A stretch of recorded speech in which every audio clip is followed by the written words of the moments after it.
ఆవు పాలు తెచ్చి నీకు అర్పితము చేతునంటే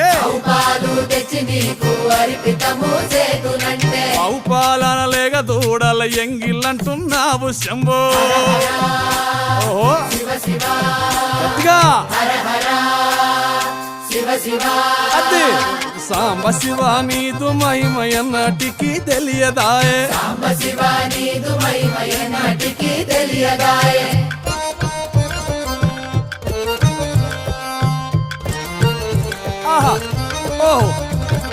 తుమ్మి పూలు తెచ్చి నీకు తుష్టుగా పూజింతునంటే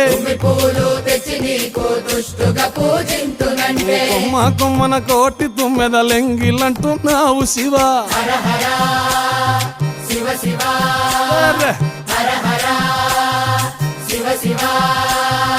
సాంబ శివ నీదు మహిమయన్నటికి